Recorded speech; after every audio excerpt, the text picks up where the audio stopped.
अभी एनटीए ने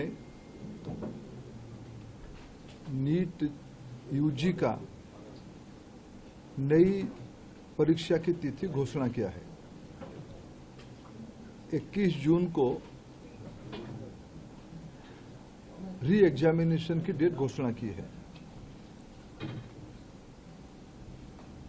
मित्रों, मैं 2-3 विषय आपके सामने, आपके माध्यम से देशवासियों के सामने, स्पेसिफिक स्टूडेंट्स और उनके अभिभावकों के सामने रखना चाहता हूं।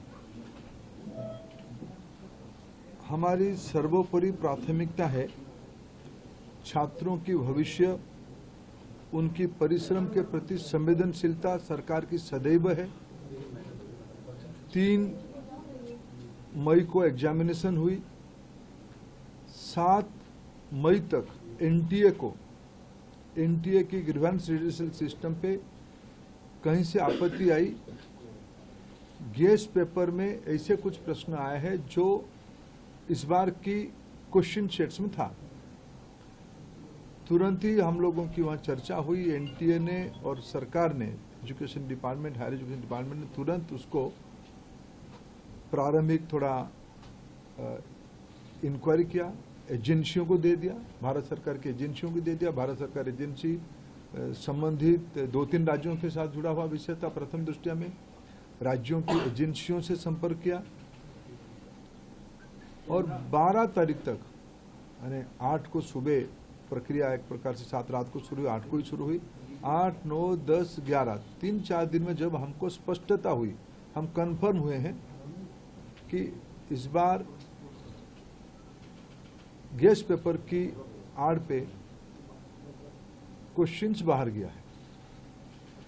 हम 12 तारीख को छात्रों के हितों में, हम नहीं चाहते थे कोई गलत कैंडिडेट एजुकेशन माफियाओं के षड्यंत्र से कोई भी सही छात्र की अधिकार वंचित हो जाए।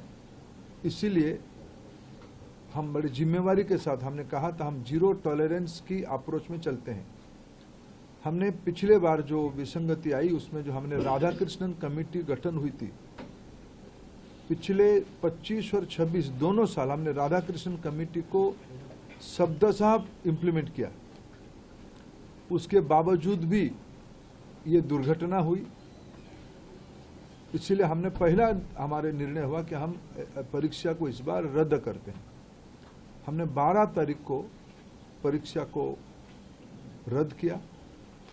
स्वाभाविक देश में और विशेष करके स्टूडेंट्स में उसको लेके 2 प्रकार की मत आए। हम दोनों प्रकार की मतों को स्वीकार करते हैं। हम अपना दायित्व उसको मानते हैं, उसको कैसे समाधान की रास्ता निकाले।